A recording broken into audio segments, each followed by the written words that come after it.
U.S. military aircraft have dropped weapons, ammunition and medical supplies to Kurdish fighters battling Islamic State militants in the key Syrian town of Kobane. U.S. Central Command said C-130 transport aircraft had made multiple drops of supplies provided by Kurdish authorities in Iraq.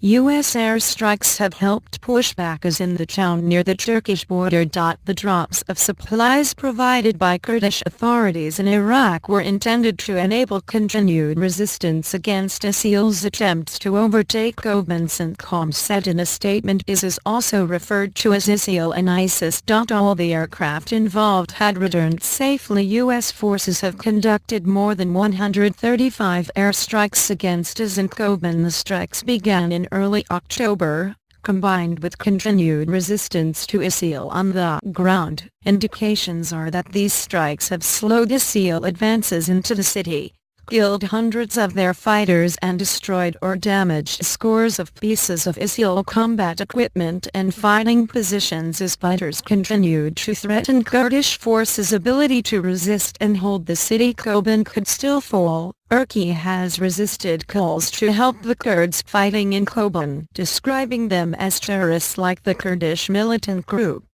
Turkey has faced a decades-long insurgency by the PKK, which is also regarded as a terrorist group by the U.S. and the European Union.A US administration official said. President Barack Obama had called Mr Erdogan on Saturday to inform him that the airdrops would be taking place.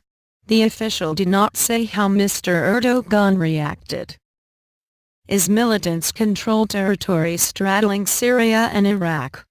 Kobane is one of their strategic objectives, and fierce fighting has raged in the town for weeks, forcing the evacuation of most of its civilian inhabitants. Western airstrikes are taking place in Iraq, too, at the invitation of the government. The advance of IS in Iraq earlier this year has taken it too close to the capital, Baghdad.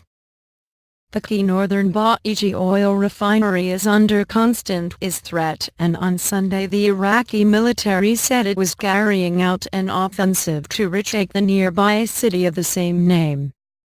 In another sign of how the IS threat is worsening, sectarian